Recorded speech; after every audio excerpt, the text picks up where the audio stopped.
Hello बच्चों and welcome to hello बच्चों integration का एक और नया क्वेश्चन लेके आए हैं। ठीक है, देखिए 1 plus log x upon x in bracket 2 plus log x in second bracket 3 plus log x dx. ठीक है, मार्च 2016 में आ चुका है, लेकिन क्वेश्चन मैंने इसलिए लिया क्योंकि पार्शियल फ्रैक्शन के क्वेश्चन थोड़े मैंने कम अपलोड किए, तो आप वैरायटी ऑफ क्वेश्चंस कर पाओ तो आईएमपी क्वेश्चन ही लिया है मैंने। ठीक है, जिससे कि आपका आईएमपी क्वेश्चन सॉल्व करने का पीवाईक्यू का जो सिलसिला है वो भी चलता रहे और साथ में जो क्वेश्चन के कॉन्सेप्ट है वो भी आपको समझे। ठीक है, अगर आप ऑब्जर्व कर रहे हो तो पार्शियल फ्रैक्शन में इन डेप्थ ले रहा हूँ पूरा।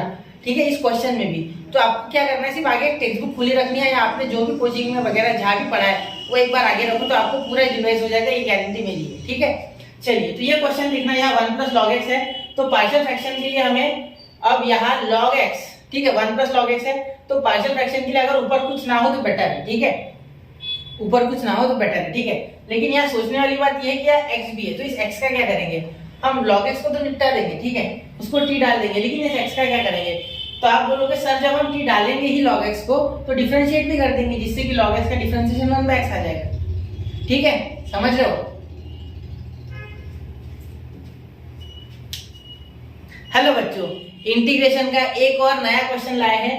ठीक है, तो ये जो क्वेश्चन है ये अपने आप में थोड़ा अलग है, यहाँ लॉग वगैरह देख के बच्चा डर सकता है, लेकिन एक्चुअली क्वेश्चन पार्शियल फ्रैक्शन का है। ठीक है, लेकिन उस टाइप पे हमें लेके जाना होगा। ठीक है, इसके पहले मैंने जो क्वेश्चन लिया था ये वाला, इसमें डायरेक्टली दिख रहा था कि पार्शियल फ्रैक्शन लगेगा।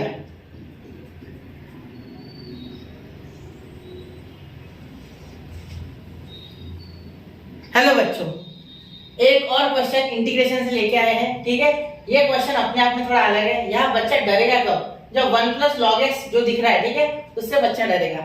लेकिन याद रखना बेटा लॉग एक्स का डेरिवेटिव उसके बाजू में दिया है 1/x, 1/x तो ये x।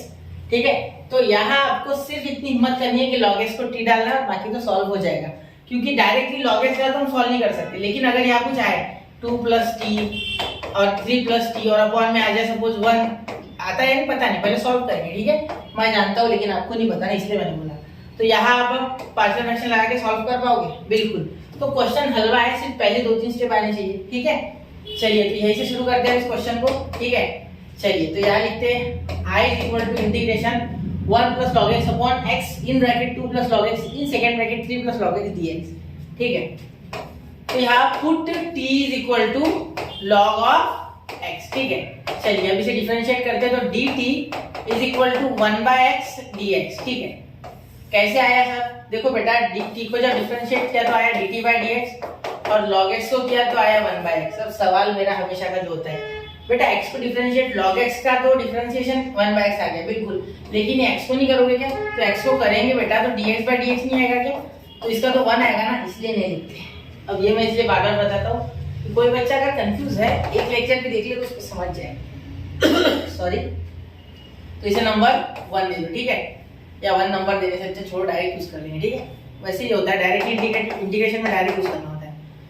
अब देखो 1/x dx यानी यहाँ 1/x और ये dx, ठीक है ये चले गया तो अब आधा बोझ हमारा हल्का हो गया। ठीक है, तो यहाँ इंटीग्रेशन ऑफ यहाँ 1 प्लस टी आ गया, 1 plus T upon x, x तो गया सर, x क्यों लिख रहे हो, ठीक है 2 प्लस टी और यहाँ आया 3 प्लस टी और यहाँ आया बेटा dx, सॉरी dt, क्या आया dt, क्योंकि 1/x dx की जगह पे क्या है dt। ठीक है, चलिए अब इसे सॉल्व करते हैं। ठीक, तो अब यहाँ पार्शियल फ्रैक्शन लगाएंगे, कैसे, देखो ये जो टर्म है 1 plus T upon 2 plus T और यहाँ 3 प्लस टी, ठीक है = a अपॉन 2 प्लस टी और यहाँ plus p upon 3 plus T. ठीक है, ये हमें सॉल्व करना है, clear, a upon 2 plus T plus b upon 3 plus T. अब इसे सॉल्व करेंगे। ठीक है, अब मैं इतने ही जगह में और b की वैल्यू निकालने की कोशिश करूंगा क्योंकि क्वेश्चन थोड़ा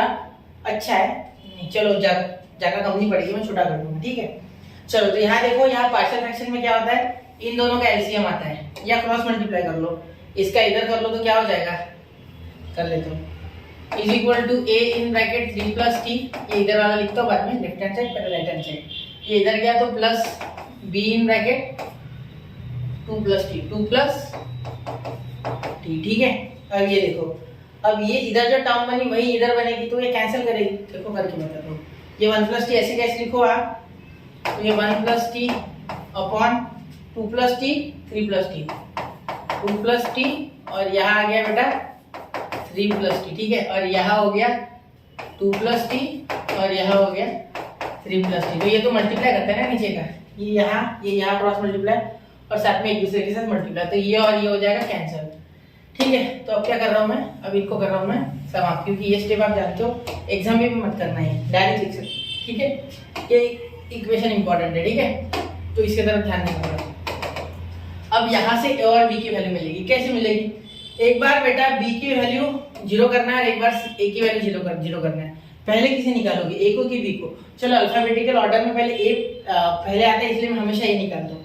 तो बी को 0 करने के लिए यार टी को -2 डालना होगा, क्योंकि 2 -2 0, तो put t is equal to -2। तो ध्यान देना, देयरफॉर 1 -2 टी की जगह -2 is equal to a in bracket 3 और ये प्लस इन ब्रैकेट -2, तो यह प्लस माइनस तो माइनस होगा, तो डायरेक्ट मैं -2 लिख रहा हूँ, -2 प्लस बी इन ब्रैकेट 2 -2, क्योंकि टी है तो टी प्लस -2, 2 प्लस टी यानी ये -2, माइनस प्लस माइनस तो 2 -2 ये 0, देयरफॉर प्लस माइनस ये तो ये बड़ा है तो यहाँ -1 आएगा, यहाँ हो जाएगा a 3 - 2 1, तो यहाँ a आ गया, a × 1 a होगा ना यार, इसलिए नहीं लिखा, ठीक है, a × 1 a होगा ना बेटा, प्लस b × 0 0, तो यहाँ 0 लिखे कोई फायदा बिल्कुल नहीं, तो यहाँ 0 लिख लेते, वैसे भी ये सीधा करके लिखना है, तो a इज इक्वल टू -1, ठीक है।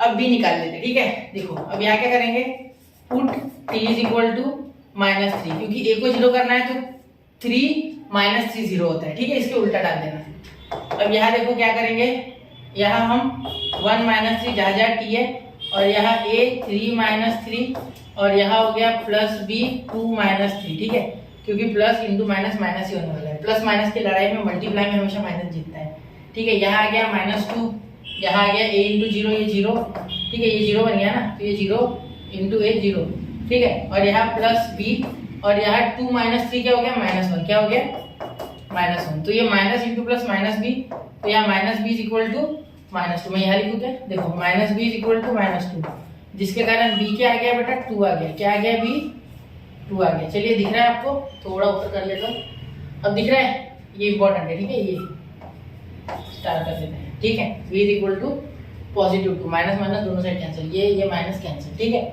चलो इसीलिए +2 आ गया। चलिए अब बहुत ही हल्का क्वेश्चन है, खत्म हो गया क्वेश्चन। ये स्टेप के बाद क्वेश्चन अब इतना हल्का हो जाएगा कि आपको एकदम ऐसे लगेगा कि आप हवा में उड़ रहे हैं, ठीक है। तो देखो यहाँ 1 + t अपॉन 2 + t इन ब्रैकेट 3 + t को अब हम a और b की वैल्यू से रिप्लेस करेंगे, तो a की वैल्यू क्या आ गई -1, तो ये हो जाएगा -1 अपॉन 2 + t और यहाँ हो जाएगा बेटा dt, ठीक है, और यहाँ बीच में आ गया प्लस, या बाद में करो सेपरेट इंटीग्रेशन, चलो बाद में करते हैं, आपको टेंशन नहीं। 2 b की क्या वैल्यू है 2, तो यहाँ 2 लिखेंगे अपॉन 3 + t और ये dt, ठीक है। अब देखो कैसे आया, ध्यान देना। अब इसके जगह पे ये आ गया बेटा, तो इस टर्म को a को मैंने यहाँ लिखा, b को यहाँ लिखा, मतलब a की जो वैल्यू है b की जो लिखी, अब इन दोनों को हमने प्लस में सेपरेट कर लिया, ठीक है। अब क्या हम इंटीग्रेशन बांट सकते हैं? हाँ बिल्कुल, क्योंकि आपको पता है f(x) + g(x) का अगर इंटीग्रेशन करना है और एक इंटीग्रेशन ये है तो हम दोनों को लगा सकते हैं, बिल्कुल। तो यहाँ भी करेंगे i is equal to integration, और ये माइनस तो बाहर भेज दो, minus integration of 1/2 + t dt plus integration 2/3 2 तो कांस्टेंट है, चलो 2 को बाहर 1/3 + t dt, ठीक है। तो यहाँ क्या हो गया, i is equal to log of 2 + t, mod में ले लो, ठीक है, मॉड में ले लो या ब्रैकेट में आपकी इच्छा, प्लस 2 और ये माइनस बाहर रखो, ये माइनस नहीं भूलना है, ठीक है, गलती हो जाएगी वरना, और यहाँ 2 log ऑफ 3 + t, बिल्कुल सर, ठीक है, यहाँ तक समझ रहे हो बात मेरी, ठीक है। अब ये 2 के कारण ना आप इसमें log a - log b नहीं लगा पाओगे, याद रखना मेरी बात, ठीक है। अगर आप गलती से लगा देते हो तो गलत हो जाएगा, वो गलत हो जाएगा, मैं वापस से बोल रहा हूँ वो गलत हो जाएगा, ठीक है। और यहाँ +c लिखना मत भूलना, +c। अब यहाँ देखिए बच्चों, यहाँ बहुत से बच्चे यहाँ छोड़ेंगे, वरना आपको अगर कहीं ऐसा सोल्यूशन मिल जाए, सपोज आपको किसी और ने करके दिया, ठीक है, किसी और टीचर ने, और ऐसा आता है आपका सोल्यूशन कि log of mod of 3 + t का whole bracket square upon 2 + t, ठीक है, और यहाँ +c, तो भी गलत नहीं है, क्योंकि क्या किया उन्होंने, ये 2 ऊपर ले लिया, ठीक है, मैंने बोला नहीं जाएगा, ठीक है, हाँ यहाँ छोड़ सकते हो क्योंकि यहाँ 2 है, लेकिन अगर सॉल्व करना ही है, ऊपर आगे करना है, प्रॉपर्टी है लगानी है, तो ये 2 इसके सिर पे ले लेना, ऐसे लिख लेना, कोई दिक्कत नहीं है, क्योंकि ये तो वैसे भी माइनस है, ठीक है। तो ये नीचे आने वाला है, 100% गारंटी है, ठीक है। तो ऐसे ही क्वेश्चंस के लिए स्टडी यूनिक के साथ बने रहे और क्वेश्चंस खुद से लगाए। जो क्वेश्चन आते नहीं है वो मुझे भेजे, ठीक है, मैं आपको करा के दूंगा और हर एक क्वेश्चन में जब भी सॉल्व कराऊंगा तब आपको विद बेसिक्स बताऊंगा, जिससे क्वेश्चन जब आप सॉल्व करोगे बोर्ड में या कहीं भी, जब आप पेपर दोगे, कोचिंग में दो, टेस्ट सीरीज में दो, तब आपको ये ना लगे कि इस छोटे से बेसिक्स के कारण मेरा क्वेश्चन आज चला गया। तो ऐसा मैं कभी नहीं होने दूंगा, ये मेरा आपसे वादा है, ठीक है। तो पढ़ते रहे, आगे बढ़ते रहे बच्चों, और खुद को और ज्यादा प्रैक्टिस करा करा के मैथ्स में एक्सपर्ट बनाते रहे, क्योंकि मैथ्स इंजीनियरिंग में भी आपको आने वाला है, ठीक है। क्योंकि मैथ्स जो बच्चे जनरली लेते हैं उनको इंजीनियरिंग के फील्ड की तरफ भी जाना होता है, ठीक है। तो आपको बहुत अच्छे से मैथ्स आना चाहिए। जय हिंद, जय भारत, और प्रैक्टिस करते रहे, ये मेरी आपसे रिक्वेस्ट है, ठीक है। चलिए मिलते हैं अगले लेक्चर में।